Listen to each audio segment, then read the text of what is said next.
Have you ever wondered why everything feels more expensive as every year passes by? That is inflation. And whether you realize it or not, it affects your daily life. But what exactly is inflation and why does it happen? Keep watching to find out. In simple terms, it's the rate at which prices for goods and services increase over time, causing money to lose purchasing power. If inflation is 3%, that means on average, things cost 3% more than they did a year ago. Take food prices, for example. According to the Bureau of Labor Statistics, inflation for food in the US was 2.5% over the past year. That means food have, on average, become 2.5% more expensive than they were last year. That's inflation at work. Now that we know what inflation is, how do we track it? It is commonly tracked by something called the Consumer Price Index, or CPI.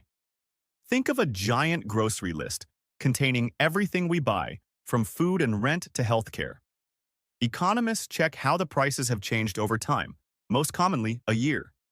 If that number goes up, inflation is rising.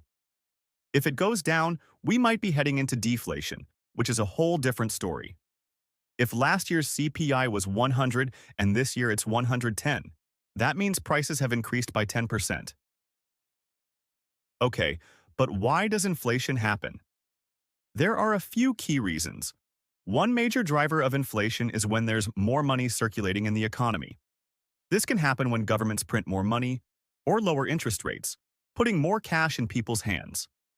Now, I know what you are thinking. What are interest rates? Simply put, they determine the cost of borrowing money and the reward for saving it.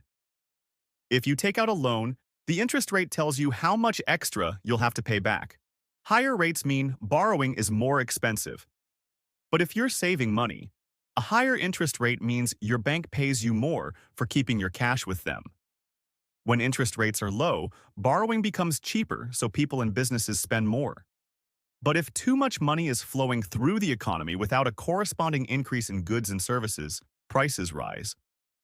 Ever tried to buy concert tickets only to find they're sold out in seconds? The more people want something, the more sellers can charge for it. That's demand pull inflation, where high demand and limited supply push prices up. On the flip side, sometimes inflation happens because it costs more to produce goods. This could be due to rising wages, supply chain disruptions, or expensive raw materials. When businesses face higher costs, they often pass them on to consumers. A little inflation is normal, even healthy. That's why many countries have a target for inflation from 2 to 3%. But when inflation rises too fast, problems start. The cost of living soars, savings lose value, and businesses struggle to keep up. So, how do governments fight inflation? The main tool is adjusting interest rates. When central banks raise rates, borrowing becomes more expensive, which slows down borrowing and spending and cooling off inflation. Another way they fight inflation is by reducing the amount of money circulating in the economy. Central banks do this by selling government bonds or increasing the money banks are required to keep in reserve. A more direct approach is increasing taxes.